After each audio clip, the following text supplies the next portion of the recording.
This episode is brought to you by the Healthcare Technology Report, a leading information source on healthcare technology companies and solutions. Today, we speak with Nima Roohi Sefidmazgi, CEO and co-founder of Blooming Health, a SaaS-enabled marketplace helping community organizations and social workers deliver essential services, from food and housing to transportation and prescription support. Nima founded Blooming after caring for a loved one during the pandemic and seeing firsthand the gap between medical and social support. A former global data science lead, he brings over a decade of experience building machine learning tools for healthcare. Launched in 2020, Blooming Health now operates in 24 states, supports over 1,000 organizations, and has facilitated $27 million in social care. Its platform integrates with Medicaid systems and EHRs to deliver measurable results and lasting impact. I am your host, RJ Lumba. We hope you enjoy the show. If you like the episode, click to follow. RJ Lumba is the executive chairman of Market Insight Media and the managing partner of GrowthCap. He is the host of Great Entrepreneurs, a podcast for driven entrepreneurs and business owners. Our podcast covers all topics related to the entrepreneurial journey, from ideation to execution to optimization and to reaping the rewards of a well-run business. In the minutes ahead, we'll share with you unique insights and tactics from some of today's most accomplished and inspiring entrepreneurs. Nima, great to chat with you today. Thanks for taking the time. I appreciate it. Thank you so much for having me. So your health tech solution is addressing a big population and a big problem.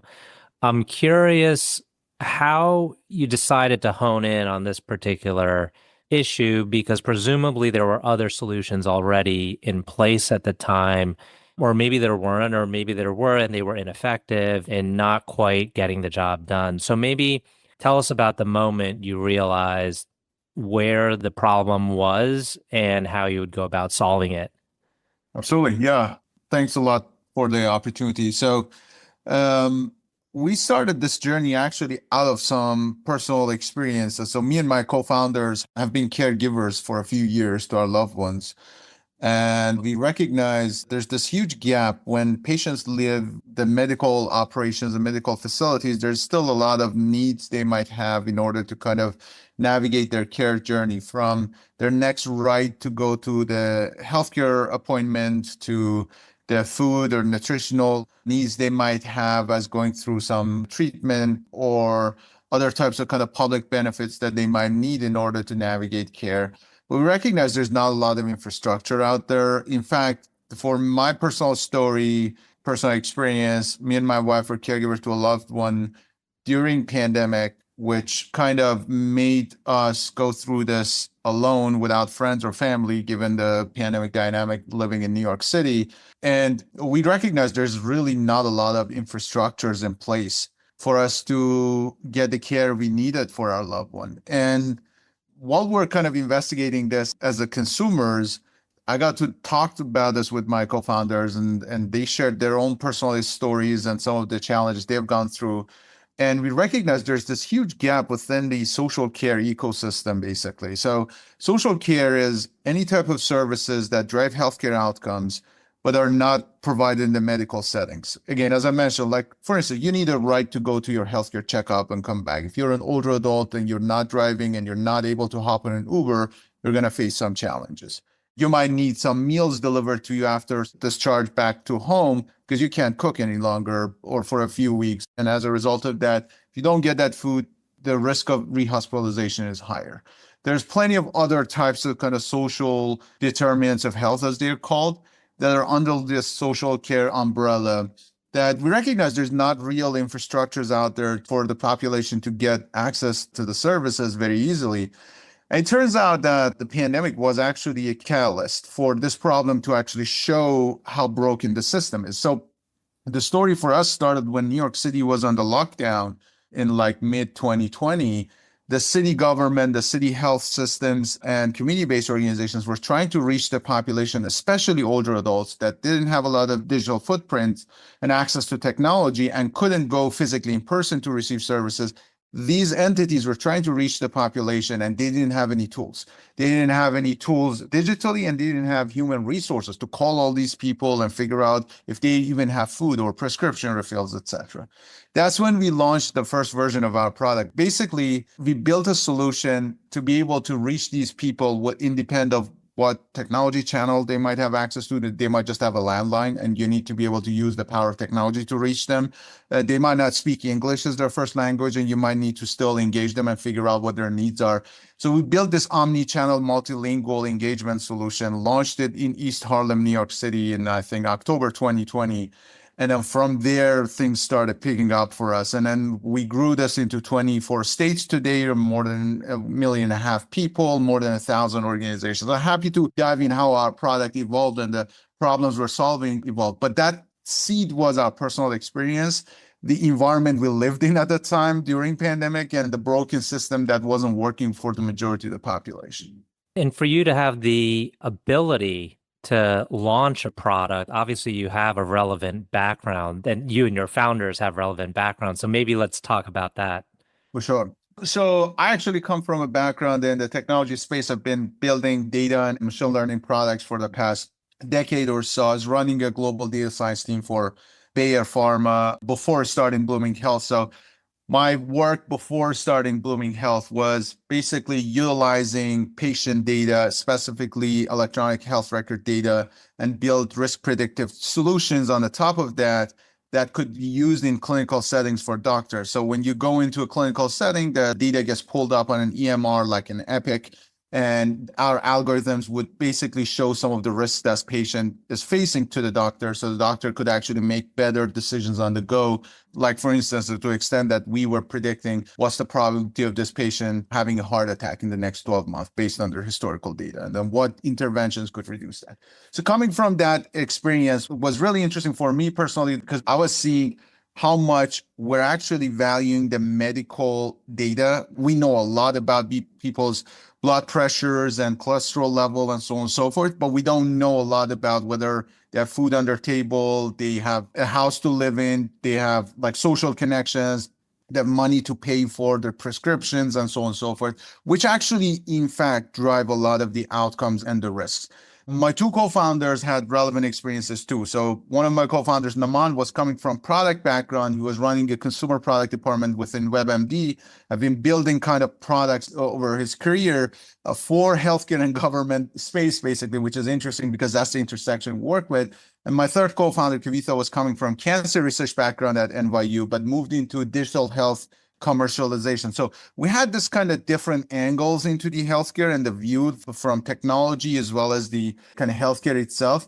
I didn't know a lot about healthcare policy, to be very transparent. So I had to go through a lot of crash course understanding, because a lot of the services we are facilitating through our platform are paid for by healthcare, and specifically paid for by government healthcare, like meaning Medicare and Medicaid. So we needed to understand how policy works in order to make sure technology adoption is aligned with policy and actually can also help the population that we are serving. So that background definitely helped us in the process. And in terms of the geographies you're currently in, how much coverage do you believe you have, and how are you able to accomplish that? Are there one or two critical organizations that you're working through? Say, well, let's take where you first launched. If it was in New York, how good of a job is Blooming Health doing in New York to serve its target market? For sure. So let me actually explain what our platform does, because I think a lot of people might want to understand that in order to understand the outcomes the platform is able to generate. So basically, we've built this digital tissue in the communities that enables the last mile delivery of social care. We understood that in order for the population to get some of the services they need that impacts their healthcare outcomes, you need an infrastructure in the communities that connects the population to the service providers. These service providers are typically organizations that are funded by government or healthcare. They're typically called community-based organizations, but there's a broader umbrella, organizations that deliver meals or provide rides. Today, in the world of technology, even technology companies contribute to that space, like Uber Health and Lyft Health, etc. Now, our platform has basically four components. It's an AI agent that can call, text, email anybody in any language they speak, talk to them, screen them for different types of needs they might have, basically act as a care manager. The second component is workflow automation. To deliver social care, you need to do a bunch of different work. You need to educate someone about a benefit they're eligible for. You need to screen them and collect the documents needed. You need to refer them to an organization that can provide the service to them. You need to follow up with them to make sure they got the services they needed and collect the data for payment. All of that is automated through our platform. So you could think of our platform as kind of executing the sequence of events that a care manager needs to do. The third component is a service directory. So we actually have built a national service directory of all the organizations that have contracts with healthcare and government are able to provide these services to the population. Most people don't know who those organizations are. So our job is really to make this access point to those organizations way, way easier for the population.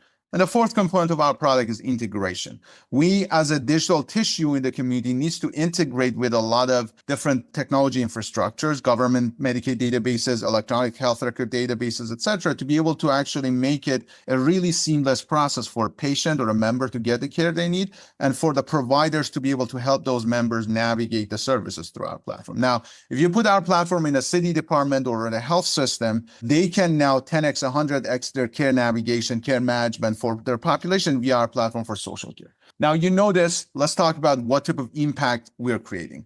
We typically partner with two categories of organizations. We partner with the service providers.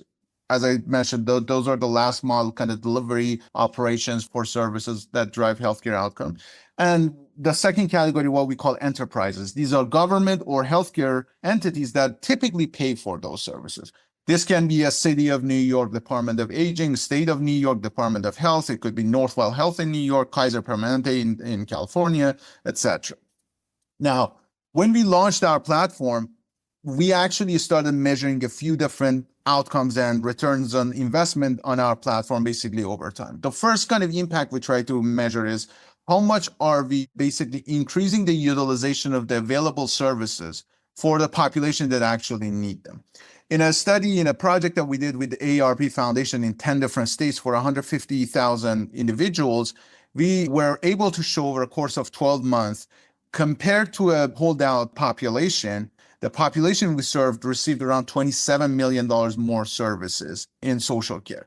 That included around 70,000 more transportation rights. It included around $6 million more meals delivered to them, around $12 million more public benefit enrollments. That's basically an interesting outcome because this is one of the rare areas within healthcare that you have incentive alignment between payer, provider, and member.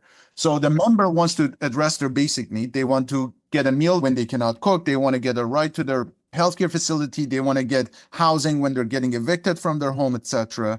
The provider wants to ship more services. That's how they generate revenue, because the more services they provide, the more revenue they generate. And the payer wants their population to get access to these services, because a diabetic patient that doesn't have food to eat on time and end up in an ER, one ER utilization is going to end up paying for a year full of meal delivery to that individual. So there's clear incentive for the payer to invest on that service, get that individual that meal, and prevent that individual from ending up in ER or getting hospitalization. So that's really kind of one way of measuring the impact. There's many more ways. Like we did a partnership with the State of New York government where they deployed our platform across around 45 counties out of around 62 counties. And the platform was used by county governments or agencies for aging to provide services to older adults in the county. Over a course of a year, they saw some other impacts. They saw, first of all, on an operational level, we saved them 25% of their staff's time because we automated a bunch of the workloads. But more importantly, the population ended up having 10% better healthcare outcomes. They had 7% reduction in social isolation and loneliness, which is a kind of leading indicator of a lot of chronic conditions compounding into catastrophic outcomes. And they saw 500% increase in public benefits enrollments and social engagement for the older adults. Again, older adults that might be living alone, that might need some sort of kind of basic services. These are some of the ROIs and metrics that drive the outcomes for the systems that are deploying our platform. This is fantastic. I'm curious, as you're talking, and I have my mother who's 80 years old. She's in good health, knock on wood. But for example, the organizations that would service her, haven't rolled out Blooming Health or haven't informed her of it, would she be able to go directly to your platform and figure out how to use it? Yeah, that's a great question. So depends on where your mom lives. So we are right now active in 24 states. In those 24 states, even if your mom is not connected to any of those service providers and entities that we're working with, she can actually utilize our platform to get the services she needs.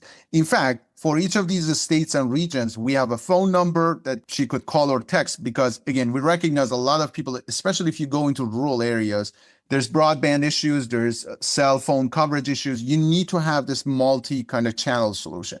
She could go to a website, she could email an email address, and an AI agent would talk to her no matter what language she speaks, no matter when she calls or texts the system, to find out what her need is, get her connected to a resource in her community, and then in fact, it stays with her until that need gets addressed. So this is not your kind of digitized or modernized kind of Craigslist. This is actually a care navigation process. We want to make sure this is not about just referring someone from their needs detected to an organization. We want to make sure that need gets addressed, because at the end of the day, part of the challenge that has been historically faced in this ecosystem of social care and social determinants of health within healthcare is that there hasn't been historically a lot of clear ROIs. It's like very hard to map dollars invested to dollars saved.